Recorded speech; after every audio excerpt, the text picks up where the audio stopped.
Okay, you can push her back, Tony. Good morning, everybody, and welcome to today's webinar. I'm Ben Thomas with UST Training. I'm your host, and I'm very excited to have Tony Caputo with Warren Rogers Associates here today to talk about fuel leaks versus fuel loss. Hold on, Tony. There you Oh, go. sorry about that. What's the difference and what does it matter? A couple housekeeping points. We're going to go for about an hour. Tony's got a great presentation ahead of us. Please use the Q&A feature to ask questions. And what I'm going to try to do is keep up with the questions as we go, but we may end up circling back, Tony, and answer the majority of the questions at the end, if that's okay. Okay, now it works for me. Yeah, so everyone's mic has been silent. Sorry about that. We have a big crowd today, so we want to be able to kind of control things. And what I want to just say briefly is that my world has been my career has really been focusing largely on fuel leaks, and I've been having some great conversations with Warren Rogers and with Tony over the years, and Tony really kind of opened up my eyes to consider fuel leaks and fuel losses. There are some things that are similar. There are some things that are different. And so what I want to do is kind of spend today and look a little deeper into leak detection as a way to find losses that may not be actual leaks, which kind of sounds like a contradiction, but I think especially I've got a number of folks on the line today that have a super high throughput sites. And when you're as you're going to learn today, when you're pushing an awful lot of fuel, you can be blind to certain things, and it could be a leak and it could be a loss. For those who don't know me, Ben Thomas, UST Training. I've been in the industry, gosh, like 35 years now. A former regulator, have been doing live and then online ABC operator training nationwide since really online since 2007. And yeah, happy to answer questions about underground tank operator training. But I think, Tony, what I want to do is just turn it over to you. Quick introduction about what you do, and then we'll dive in and look at leaks and losses. Great, thanks, Ben, and thank you everyone who's joined the call today. We really appreciate it. And I am Tony Caputo with Warren Rogers, going on 5 years here in a month or two, and I have well over, I would say, 30 years in the industry. Many of those in very similar roles to yourself, where I was responsible for the operations and compliance and everything else, pricing, you name it, for a multitude of locations. Um, so I've been in the industry for quite some time. And at Warren Rogers, we provide compliance monitoring and fuel system diagnostic services to many of the largest national and regional retail operators in the U.S.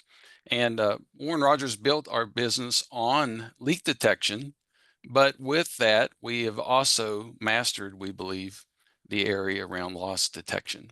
And again, it's anything we can do to help the industry to improve the bottom line and improve the level of not only leak and loss compliance, we know helps everyone. And that's why we wanted to share today a little bit behind the curtains on what we do and see if we might be able to at least open your eyes and show you what's out there in the way of leak and loss detection. Sorry about that. So today our topics will be around fuel leaks versus fuel loss. What's the difference? Some sources of fuel leaks and other loss areas that occur on your average C-store travel center. Today's available leak and loss detection methods that are out there, electronic and otherwise. How leak detection is not necessarily loss detection. And then what are some of the other benefits around the forecourt that can help you if you were to consider or employ some of the benefits of continual reconciliation. Gently turn the page here. Oops, sorry. Here we go. Before we get started, though, I wanted to just go over 5 things that we think every fuel operator should know. One is the weights and measures inspector. If there's someone on the call, I'm certainly not trying to offend you, but that you're there to protect your customer, not necessarily your fuel inventory. Keep that in mind. 2, you don't always receive the fuel delivery amounts you pay for. It may not be intentional, but shortages do occur. 3, if you want to attract business from the forecourt into the store, then don't ignore slow flow rates and down dispensers because they can be irritating to customers, as we know. Fuel theft is a persistent issue, not going away anytime soon, getting more creative all the time. And that could be through short deliveries, just out of the dispensers through the tanks. And then finally, this probably hits home for a lot of you on the call. Investigating fuel variances can be daunting and time-consuming for a compliance accounting or technician without proper guidance, not to mention costly. So we're trying to help you with that. When you look at a fuel leak, what's the definition of it? So it's a leak that occurs when the fuel escapes from a tank, pipe, or any part of the system due to multiple causes: damage, corrosion, or failure. Detection: leaks are usually detected through advanced leak detection systems such as precision tank testing, sensors, interstitial, continuous statistical leak detection, etc., or by third-party testing. They come out and test your equipment. What are the implications? Of course, environmental damage, regulatory concerns, fines, you name it, and it does require immediate action. And it's typically localized just to a location or the infrastructure where the breach occurs. So that's a leak. When we talk about losses, we're really referring to losses due to discrepancy between the recorded amount of fuel delivered, stored, or dispensed and the actual amount that you have remaining. It may not always result from a physical leak. What are some of the causes? It could be over dispensing at the dispenser, of course, theft out of the tanks, or meter calibration errors, for example. It could be accounting errors because maybe the tank charts aren't correct or accurate. It could be misrecording of deliveries or not capturing all the sales going through your dispensers properly. It could be delivery shortages. There's a whole multitude of reasons that a delivery short can occur, either through evaporation or other means. And what are the implications? It may not pose immediate environmental risks, but it can significantly impact your profitability. And it does require investigation into operational processes or equipment calibration. And the reason I say this is there are times, if you're in a corporate role, that you may be presented, hey, we just lost 1,000 gallons, don't know where it is. And that opens up a whole can of worms and time distraction for you to investigate. And that's basically all you know. Had a shortage. When you look at what are the forms of leak detection out there today, we have sensor and interstitial monitoring, probably the last 15 or 20 years, a required primary form of leak detection for any new builds, rebuilds, large upgrades. And you have to be in place. And with that, you get good tank and line leak detection, hopefully, as well as around your sumps and your piping. And it is continuous, so that's a good thing. Also, for older sites, or you may still employ what's called CSLD SCALD, and that's where the tank monitor, the Veeder-Root or the Incon or Franklin, continuously tests your tanks during idle periods and to make sure that they're not seeing any leaks. The only issue with CSLD or SCALD could be that you have a really busy site, you're getting deliveries all the time, not much idle time, and you may see on occasion maybe some erratic results coming from that form of testing. So you have to maybe shut down, do some static testing once in a while. There are limits to what CSLD SCALD, the tank monitor, can keep up with in the way of throughput as well as tank size. PLLD, again, is continuous monitoring of your lines. It can be electronic or mechanical.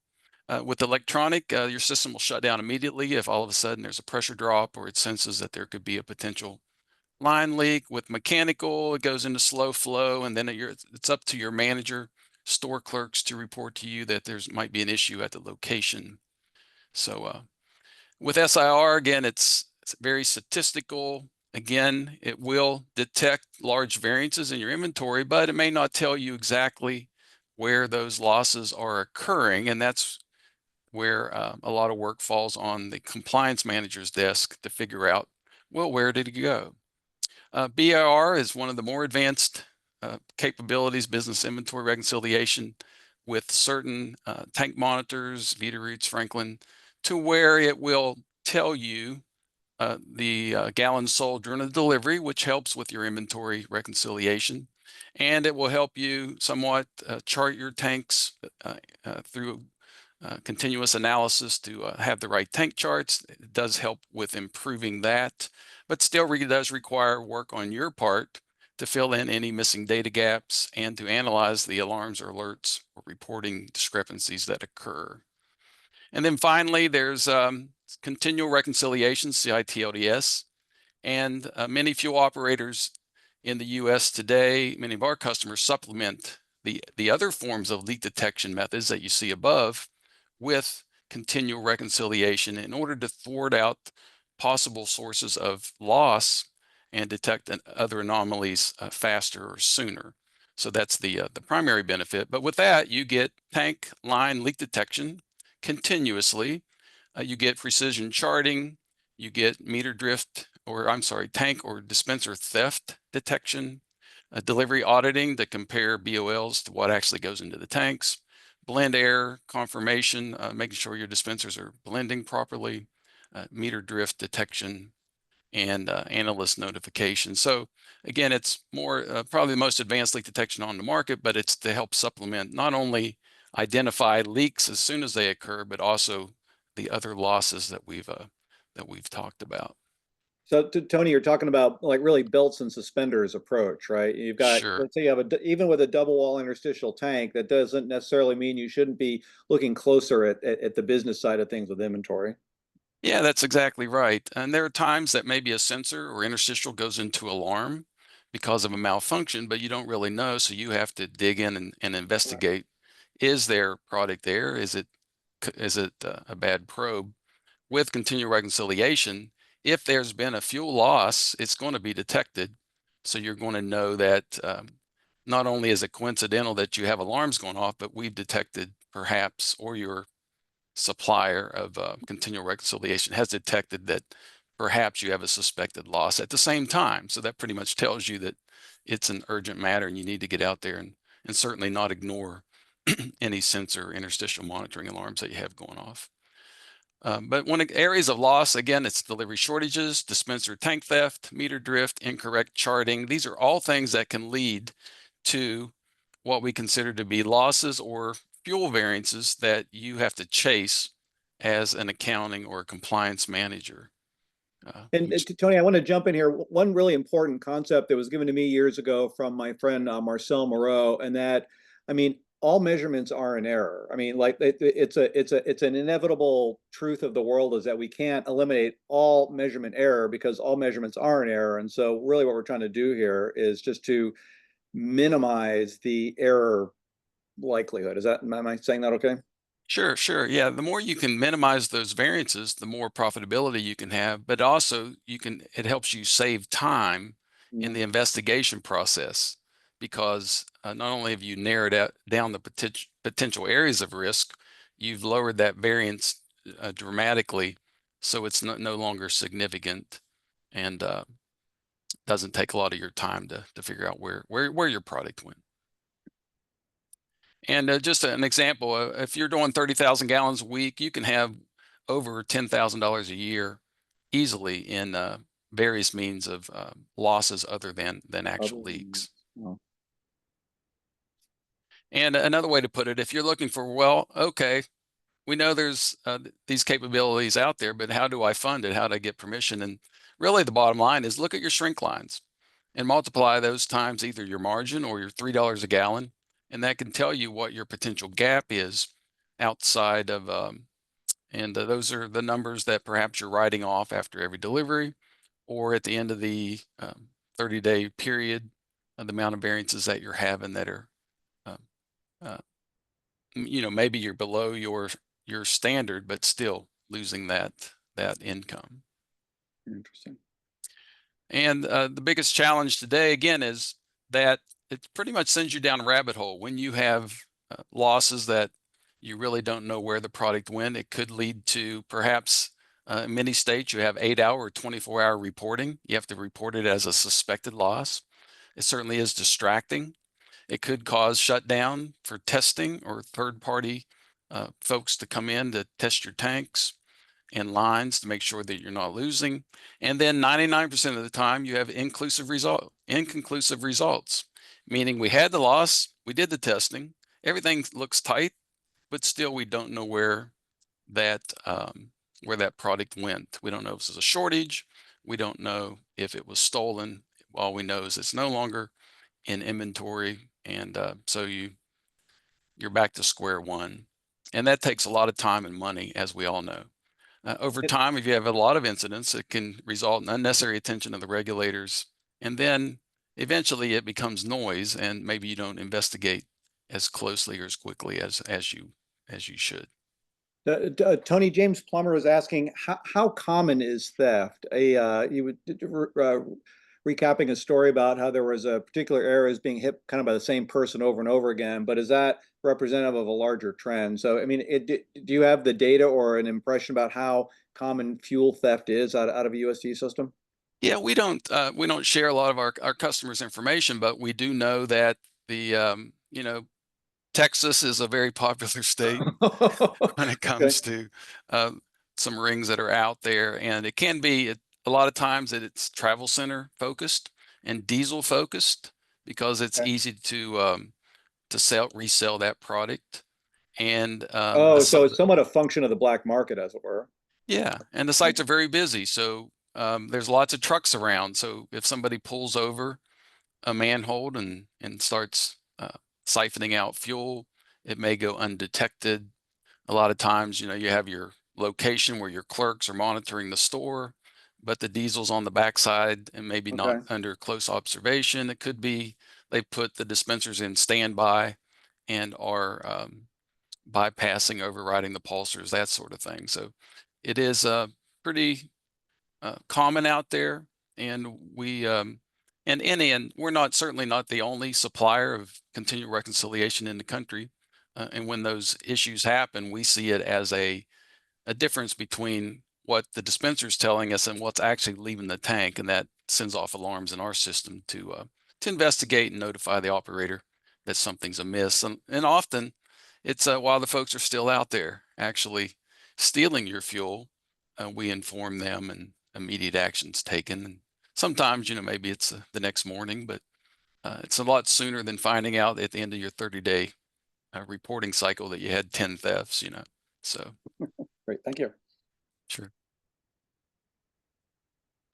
And when you look at the two most advanced forms, CIT LDS and continual reconciliation, I don't mean to be too technical here, but CIT LDS, you hear that a lot, but that's really just a connection to the tank monitor. You're just looking at one side of the equation, but it's much better than in a lot of forms of leak detection and loss detection. But when it comes to continual reconciliation, there's a connection not only to what's going in and out of your tanks, but also what's going in and out of your dispensers. Hmm. And just to simplify it, that's what continual reconciliation is. It's a balance between, did 5 gallons leave the tank, but 5 gallons left through the dispensers, 6 gallons left through the tanks. That's a suspected perhaps loss or leak. It sends alerts and flags in the system to be investigated. And in a very simplistic approach, that's basically how it works. And the other advantage is it's very high throughput and does provide tank and line leak detection both. And again, like I said, it can supplement any other forms of your primary leak detection with the goal of more immediate notification of a suspected release, loss, theft, meter blowout, etc. Right. And Tony, if you go back for a second, so it kind of in layperson's terms, I think of the original, 0.2 gallon per hour periodic test. You shut down the Mhm. site, you do liquid level measurements for say 2 hours. Mhm. As we kind of progress into more sophisticated models, CIT, LDS, and then continual reconciliation, I mean, we're basically testing more points more often. Is in That's layperson's terms? exactly right. Okay, yeah, Yes, yeah, thanks. hundreds of thousands, millions of data points, um, looking for that 0.2 Yeah. or So kind of the more you check, the more you know, kind of thing, right? I'm just trying to exactly, boil it down yes. to like really, really. Okay, thank you. Yeah, that's great. Yes, that's exactly right. Let me skip over this. Again, what are the primary benefits? Tank and line leak detection for older, more complex, and higher throughput fuel systems, increased loss detection capabilities versus a lot of other methods, quick dispenser theft detection, as we talked about. And then when it comes to detection of delivery shortages, that's one of the, I guess, the holy grail of what we do out here in the fuel industry is, yeah, we ordered a load, the load came in, it got dropped. I hope I got it all, and the truck goes on down the road. But there are times that delivery could be short because of issues at the terminal or rack with the hauler, maybe with your tank charts. It could be that the trailer is on a tilt. maybe the tank is tilted. And so you're seeing some fluctuations day to day with your inventory. What happens with continual reconciliation is that as the fuel hits the tank, the system also captures all the sales that are going through the dispensers during the delivery. So you know what you sold as that product came in, and you can use that in the analysis. And then of course, the system knows the temperature of the tank at the time of the delivery. It calculates the temperature load based on the change in volume and temperature of the tank after the delivery, and then does all the physics around uh, temperature change and the impact on the fuel to truly tell you how much fuel went into the tank. And then the operator can provide BOL information, bill of lading information, and comparisons can be made to calculate if you had an 8,700 gallon truckload, did you get 8,700 gallons at net or gross, whatever your accounting method is? And it can tell you delivery after delivery after delivery what the accuracy is of the deliveries coming into your locations are. I So remember hearing a story in Texas a couple of years ago, actually at an Air Force base, and someone was making deliveries, and they would, go through the motions of hooking up the tanker to the tank, never drop the fuel, drive off, and then charge. I mean, so under this scenario, that would be caught immediately. yes. Yeah, interesting. Yeah, and the whole purpose of this, we know that through a rack or terminal, there's a certain amount of loss built in because you can imagine at a terminal, the meters are pumping fuel or dropping fuel into trailers, several thousand gallons a minute, or I don't know how fast, but quite fast. And with that, you lose a lot of accuracy. So, a little bit of loss is expected. However, over time, if you see a trend with a terminal or rack, a supplier, a hauler, a driver, even a truck, it can be analyzed and diagnosed, and then you can have at least some ammunition to go back to your supplier and say, "Hey, doesn't look right. What's going on Right. with our deliveries?" Thank you. And but there are other benefits of continuous monitoring as well. That could be because you're making connection with the site controller and the ATG. You can also see flow rate issues, down dispensers. You can see perhaps some alarms. When I say unrealized, meaning that you have an alarm, but you're not really sure. What it means. Yeah, yeah, or what the source of it is. Uh, this can tell you, based on some of the diagnostics. Also, if you have dispensers mismapping, it can be detected. If you have incorrect tank charts, probe issues, drift, like I said before, and also importantly is if you're seeing a lot of anomalies occur, you can help you lean toward perhaps you need a tank cleaning based Hmm. on all the system issues that are happening or perhaps reoccurring frequently after like a filter change, and then all of a sudden it happens again. That this system can help you with that. And Tony, I'd heard a story about a nefarious petroleum contractor getting into the tank gauge system, basically hiding one of the tanks. So it's, in other words, just shutting off one of the tanks from the system. The tank monitor was blind to it. And then when the tank is being blind, the tank gauge doesn't even know it's there. Someone is able to come in and then, pop the lid and then pump it dry without setting off Hmm. a theft alarm. So Yeah, that sounds pretty creative, very internal theft related. exactly. Yeah. Yeah. Um, I mean, a system, most likely we would catch that because when the tank came back online, there'd be a difference in inventory that would be uh, reflected, and there'd be no understanding of where that product went, so it would flag an alarm. Right. Interesting. In this case, here's an example of flow rates. As you can see, there's a trend here, and the system could tell you that perhaps it went well for several weeks, but all of a sudden it is on a slowing trend. Mm. So continued reconciliation can help detect and let you know, it's at 7 gallons a minute. That's better than the 2 or 3 gallons a minute when perhaps your customers are letting you know. And an example of a flow rate reporting to show you that perhaps the certain dispensing points have not exceeded, in this example, 4.8 gallons or so. And that's an easy way that you can review it and then attack the dispensers or the STP or the tank perhaps needs cleaned at this location so that you can target filter changes instead of reacting when it's too late, when your customers notice or your manager calls it in. You can more proactively address it, and then only change the filters that need to be changed versus changing filters across every dispenser unnecessarily. How do flow rates impact your sales? Here's an example. We analyzed a year of data, 25,000 dispensing points with 8,900 filter changes. Wow. And what it shows you down here at the bottom, you can see 1 to 2 gallon per minute improvement, 2 to 3, 3 to 4, up to 6 to 7 gallon per minute improvement. What we saw was per dispensing point, as you improve the flow rate, increase the flow rate, you pick up additional transactions per day per dispenser. And this is just an average here. But if you dramatically improve it, you might pick up 6 transactions across every one of your dispensing points in an average day because it's so much faster. And we also show that the faster your flow rate, the more customers actually pump because it's more efficient, takes less time, and they fill up or top off their tanks instead of especially like today, it's really cold out, or on a really hot summer day, people just don't enjoy it. Pumping at 2 gallons a minute, they want to get their fuel, get on down the road, just like you and I would. So I'm a lot of thinking of a, benefits. I'm thinking of a local gas station where I've gone 2 or 3 times and it's always so slow. And I'm just remembering I made a mental note, like, I'll never go back there again, right? Yeah, Interesting. and Okay. that's not unusual, and Right. it's unfortunate. But if you're reliant on store personnel um, or your customers to alert you to flow rate issues or anomalies, then you are using I wouldn't say the lowest common denominator, but I guess the last resort.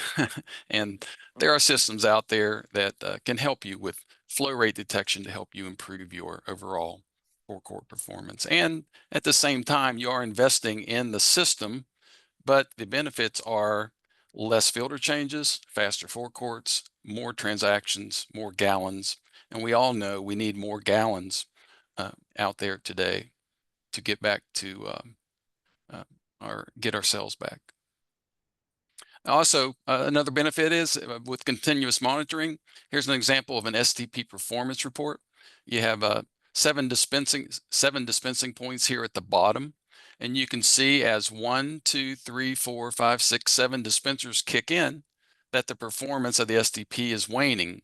And those are things that can be detected through remote diagnostics of a continuous nature. And the advantage of this is that you get a complaint, STP is not performing well, you send a tech out, they're going to test one nozzle, and they're going to do it at the least busy time because they don't want to interrupt your customers. What they don't know is what's going on when you are at your peak performance or peak demand out there on your fuel lanes. And this can help you detect that. And you could do it without having to send a clerk there or a technician and save money to confirm that and diagnose that it truly is something beyond filters or other anomalies to get to the root of the cause. Also, siphoning issues. For those familiar with manifolded tanks, you want them to always run in sync unless for some reason you've turned a tank off. In this case, you see a blue line is one tank, the green line's the other tank, and you can see that the green line tank is pretty static where all the activities in the blue tank, and that causes a lot of erratic issues with deliveries and runouts and other performance problems where basically you just don't have access to what's being stored in the green tank. And this can be detected through continuous monitoring. Dormant fueling positions. With continuous monitoring, you're looking at every transaction. You're capturing that data, and you can have the ability then to have access to reports to tell you when there are dispensing points that are not having any activity. And those are the ones that shows you that perhaps that dispenser is down.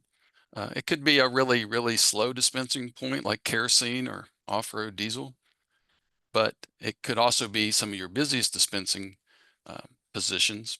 And you'd want to know, and some solution providers can tell you what the sales volume is, so you know what the impact of that location is, and you can prioritize to get it fixed faster.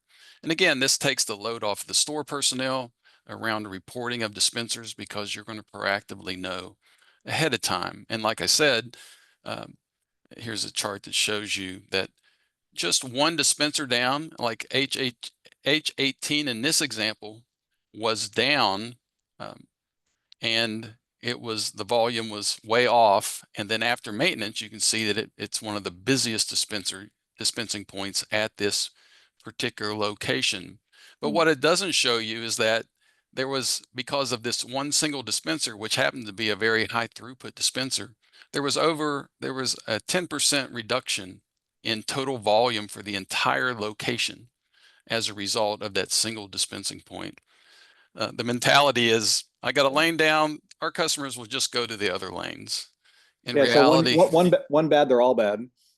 yeah, in reality, some customers get frustrated. Some customers don't realize there's another open lane. Maybe it's a lot around the peak time and there weren't any other open lanes. So you lose volume. And imagine if you have 2 or 3 of them down. So again, continuous monitoring, understanding where you're at as far as dispensers that might be dormant or down, can help you improve your throughput, your profitability, by just proactively addressing the, the more busier locations and getting those dispensers up and running again. And then meter drift. A lot of stations out there, a lot of chains are very reliant on the annual state inspections. During COVID, those became 2 or 3 every 2 or 3 years, because a lot of times they just weren't out there able to do the inspections. And when that inspector comes in, they're going to check your meters. They're going to use a 5-gallon can, and they're going to make sure that you are not holding back product from your customers. But the majority of those may be left at 2, 3, 4, 4 cubic inch drift, which can cost you quite a bit of money. And the advantage, again, of continuous monitoring is that drift can be detected because it is, again, loss. It's unexpected loss through the dispensing point. And so when it gets to a detectable level, the provider can alert you to let you know that, hey, we're seeing drift, we're seeing loss, everything looks tight as far as tanks and lines. We think it might be dispenser 16. Have somebody go out and calibrate that dispenser to get it back in line, and again, save you some money at the same time. And this can also help you, perhaps if you're on a, everybody should be on calibrating their dispensers, but again, those calibrations occur on a single day, perhaps once or twice a year. A continuous monitoring system can help you detect drift. You have a meter blowout or something else happens. Somebody goes in and does a repair and doesn't tighten it down, or misprograms the meter. Then the system could pick it up and save you a lot of money until the next regular calibration period. Tony, do you ever see scenarios where the dispenser gets stingier? You know what I mean? Because I mean, dispensers tend to get weaker, and so drift is almost always, I believe it's probably always to the advantage of the customer, as it were. But do you ever come across scenarios where it's the other way around, where it's actually restricting flow and not giving, 5 gallons paid, 5 gallons to the customer, kind of thing? Not very often, but when those do occur, then the inspector comes in and will certainly red tag that dispensing point. Okay. Our a continuous monitoring system, continuous reconciliation, would also detect that imbalance if it became detectable, and Okay. alert the operator that perhaps the dispenser is holding back product. But the majority of the time, it's unfortunately to the benefit of the customer. Gotcha. This chart here just shows you, if you go down the first column at the top there, go down to 5, that's 5 cubic inches, and you go across $2.75 a gallon. For every 10,000 gallons dispensed, your drift is costing you about $119. For every 50,000 gallons, it's $595 at cost of product. So you can see that the cost of meter drift, and most states want you to be in that 1 or 2 cubic inch over, so there's no way that you're cheating customers or holding back product. but you can see when you get to 3, 4, 5, or unfortunately even higher, the amounts of money that it's costing you can be quite high, and that's every gallon at cost. So the over dispensing can be quite expensive. Well,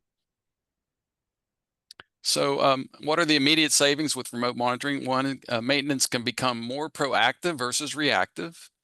You can eliminate mass filter changes and the associated costs and downtime to the location, and discomfort to your customers as they do it. Decrease site downtime for your filter changes. You can learn a flow rate slowdown before it becomes a customer and sales related issue. You can improve your dispenser uptime with dormant dispenser detection. You can eliminate some of your scheduled meter calibrations and site interruptions by being aware of when specific issues as they occur. Yeah, and also with another side benefit of continuous monitoring is you can then prioritize specific alarms that come to you in real time to help you identify or be aware of critical issues that might be occurring out there. And just to summarize, I'll finish up here is again, continual reconciliation and monitoring can help eliminate your undetected leaks, theft, delivery shortages, drift, and more, saving you time and money, and gaining faster insights into where these losses may have occurred. It can help you discover the sources faster of leaks and losses, which can save staff time and investigative costs, help you target problem dispensers, fueling positions, and out of tolerance meters uniquely versus taking more of a mass approach. Resolve issues with fewer service visits, because you might be able to remotely diagnose what the true issue is and not go down that rabbit hole of investigation.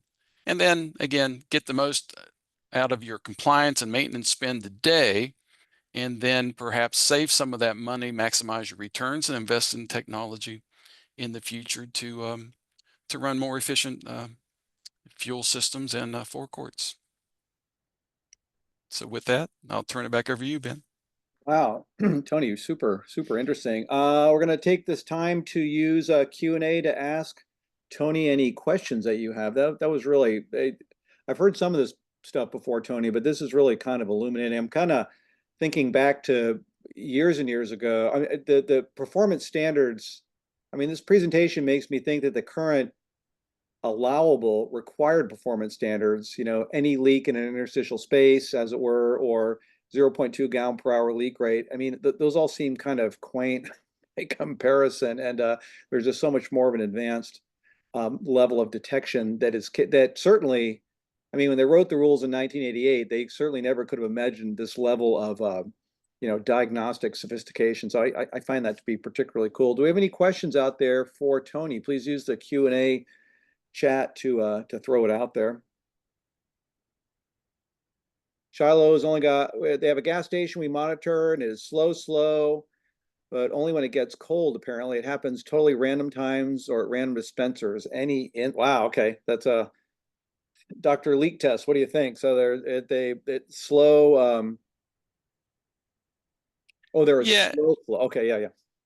yeah, that certainly could be related to some of the equipment or the use of the mechanicals. I would, definitely get somebody in there just to do some testing on the mechanicals and make sure that they're functioning properly, because they may be, because of the weather, tripping and going into slow flow, as mentioned Mm-hmm. here. Mm-hmm. I assume everything else is tight, that there are no alarms on the ATGs indicating problems with the tanks, and that Or they're if it's a doing, double wall, single wall yeah, and that they're doing configuration. their annual line test. I'd have to know a lot more about that, but sounds to me it appears to be perhaps related to the mechanicals. Okay. Mechanical line leak detectors, sorry about that.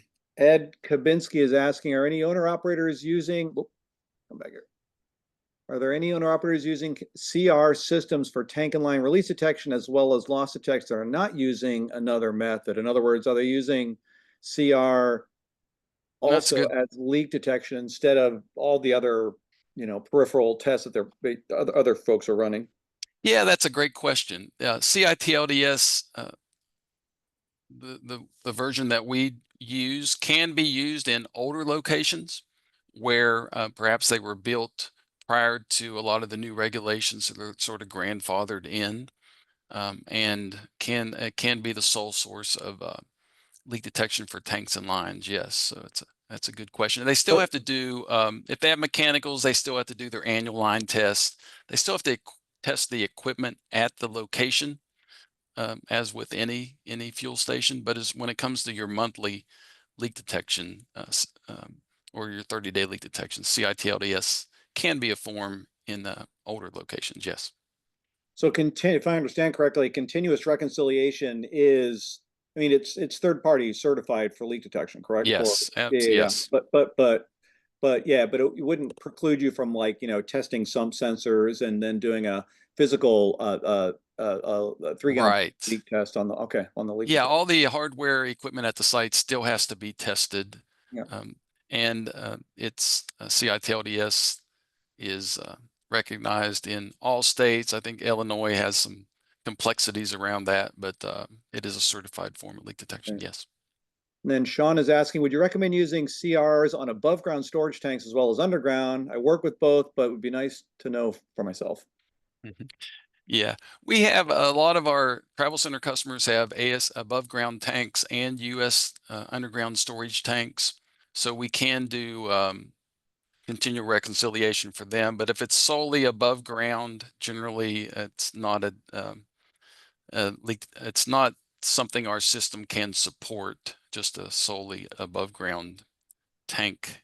Um, so we probably couldn't use it for that, the hospital example. Wait, I'm sorry, say that again. So, good for ASTs or no? I'm sorry, I missed No, that. not for AST systems only. Now, he says here that he works in a hospital with a UST that only feeds our generator. Yeah. He runs a report monthly, 3 days apart, and sometimes sees a gallon variation. Um, how much of that is temperature related, and what temp do you usually see some variations? So I sort of missed the point on the question there. Um, with that, it's being monitored, I assume, by a tank monitor. So he's able to run reports. He's seeing a variation. Yes, I assume it's a diesel generator. You are going, the baseline is 60 degrees. Diesel does not have that much of a temperature variation when it comes to, Relative to volume. yeah, as far as temperature. So I guess I'd have to ask a few more questions there. Okay, I would say, Ron, if maybe you could reach out to Tony after the call and Sure. go through more specifics. I know that I mean, emergency power generator tanks are so different than, say, like a high throughput tribal gas, truck stop, which we have a bunch represented here on the call today, because I mean, just the lack of deliveries, the lack of pumping would make it. I mean, it's probably, well, suffice it to say, it's a less risky system, as it were, than, say, like a busy truck stop, huh, Tony?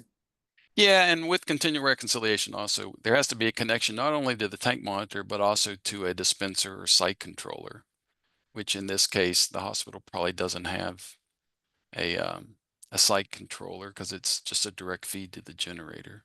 Correct. Yeah, yeah, and So probably not so much a need either. I mean, yeah, functionally speaking. Okay. yeah, not a great application there. The next Oh, so question, oh, go ahead. Go no, ahead, no, Ben. go. Would you recommend CR on above ground storage tanks as well as UST? I work with both, but it would be nice to know for myself. Generally, continuing reconciliations not really not advantageous for if you're solely above ground storage tanks. But if we're able to, if it's feeding USTs or if you have a site controller, then where we can monitor, product as it's delivered, then it's something we certainly could look at. As an operator, we're compatible with a wide series of tank monitors as well as dispenser or site controllers. Just depends on the equipment at the site. So it is possible for ASTs. You just have to have the compatible site controller monitoring equipment. Yeah, and they have to be feeding into, um, example, some of the travel centers, the above grounds are feeding underground tanks. So we're able to monitor, the volumes in the above ground, the underground, and then the piping And then we also have that connection to the site controller. Those are pretty complex. We would just have to look at it from a site-by-site basis Right, and then on compatibility. a net reaffirmed. You would need to do annual testing and the annual line tightness testing. So this method doesn't preclude other kind of built-in leak detection verification equipment. It just does leak detection broader and Yes, for the deeper. 30-day, your 30-day tank and line leak detection. Any hardware at the site would still have to be, your ATG tested, your sumps tested, your leak detectors tested for operability, that sort of thing. All that would Right. still have to be done, yes. And Line.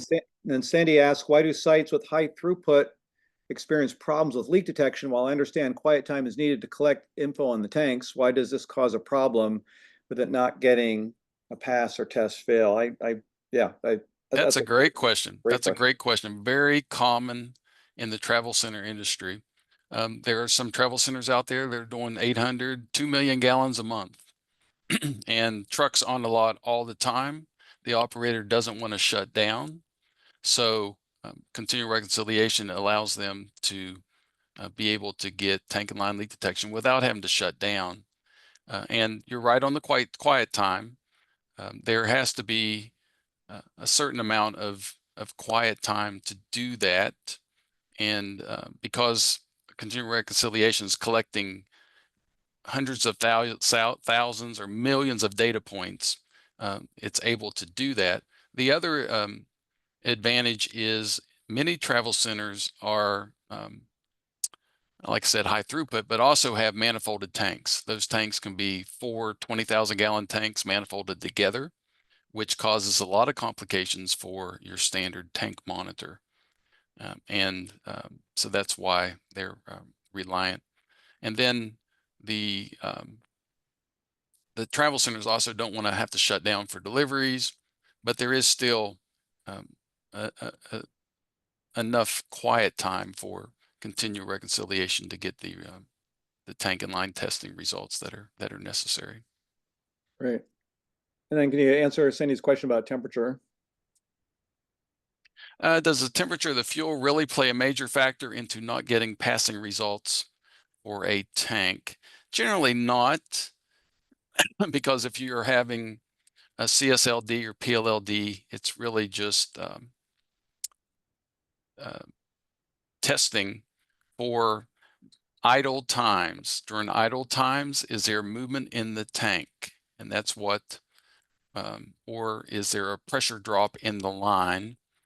And that's what it's testing for. So temperature and the fuel inventory really doesn't come into play with that. If you're using sensor and interstitial monitoring, it's looking for, why is there a change in the level of the probe? Is there liquid in the dispenser or sump, or has the interstitial brine changed levels or the interstitial space being impacted? So temperature really doesn't come into play with that. Temperature does come into play when it comes to inventory, because of the changes that temperature can have on the fuel and your day-to-day inventory. And if your inventory variances are too far off, then you're going to fail your 1%, 130 reporting, if that's a form of your leak detection. Oh, and then here's a question on top of that, Tony. Let's say I'm not selling much super unleaded, and so I want to change out to diesel in tank 4, right? But I don't reprogram the tank monitor to tell the tank monitor what the thermal coefficient is. In other words, you've got a different fuel in the tank. The tank gauge thinks it's a different thermal coefficient. Could this method find that? And because you have in other words, you have a incompatible temperature variant inside your Sure. tank gauge. Sure. I'm sure that comes into play. I would say that anybody who makes those type of changes really needs to get the advice of a local ASC to make sure that all the components are still functional, and that any Yeah, well, parameters inside the gauge are and what changed I'm out. talking about though is that you need to tell the tank monitor exactly what type of fuel is in the Yes, tank. yes, yes. Otherwise, its expandability rate, right? Its thermal coefficient is different, and that could have an effect on the test itself, right? Yeah, and also, what fuel needs to be delivered, and you certainly don't want to. And I know that people change product in the tanks on occasion, but it's a pretty big deal, and Okay, probably need to make sure that you have a well-trained technician coaching you through that. that's great. Great questions. Thank you. Any more questions for Tony before we wind things down? Yeah, I just want to add that, again, there are all forms of leak detections out there based on the age of the site. A lot of those are very, very good. And a lot of newer sites, upgraded sites, are dependent on sensor interstitial. Will definitely tell you that you have liquid in your sumps, um, or you're having anomalies in your interstitial space. Even some systems have special probes that can detect whether it's fuel or whether it's water, and that's great as well. The advantage, again, of continual reconciliation is it can detect those leaks as well. But when you have a sensor and alarm or an interstitial space, but continual reconciliation is telling you that everything appears to be tight, then you know that it's probably a malfunctioning sensor, or something wrong with the interstitial space, or you got water from a storm or groundwater or something there. And um, those have to be approached differently than if it's fuel, certainly requiring shutdown and cleanup. So Like Sandy's got another good question here. You want to take that one, Tony? sure. I review inventory for approximately 20 SIR customers. Some of my customers do not have daily sales and may only have 2 days out of the month that fuel was dispensed. Okay. When SIRS reports come back for the 30-day period, the tanks pass, but the reports show dormant. How many days in the 30-day period is needed for a tank to not be considered dormant? Wow, I've never heard that question. Go, Well, Sandy. tell you what, Sandra, I'm going to move to the next slide. And I think my email's, oops, sorry. Oop, there it is. There's my email, my phone number, and extension number. If you want to email me, Sandra, that question, we have, Warren Rogers actually created SAR many, many years ago. And we have what I consider to be the two most experts that own the company on SIR, and they can help me tackle that question. That's above my pay grade. I think Tony, just real quick, you're going to be bouncing around the country in a bunch of petroleum trade shows. Can you just talk about where you're going to be for the next? Yeah, thank you, Ben. Yeah, I'm going to be traveling quite a bit. The February 6th and 7th, I'll be at the PACE show, where Warren Rogers will be at the PACE show in Kansas City, Missouri, probably with the pre-Super Bowl. I'm just kidding, if you're a Chiefs fan. And then I go to, or a group of us will be at Western Petroleum Marketers at WPMA in Las Vegas on February 17th to the 20th, followed by the NATSO, National Association of Truck Stops, Connect Conference also in Vegas during the 25th, this off the top of my head, 25th to the 28th of February, followed by the Southeast Petro, SE Petro, in Myrtle Beach, which is March 6th and 7th. I believe those are the dates. Those are just some of the upcoming shows that we'll be at. And we always bring a demonstration model so you can interact and touch the screen and see some of the dashboarding and some of the reporting that we do. All right. Tony, thanks so much. I'm going to Oh, sure. stop recording.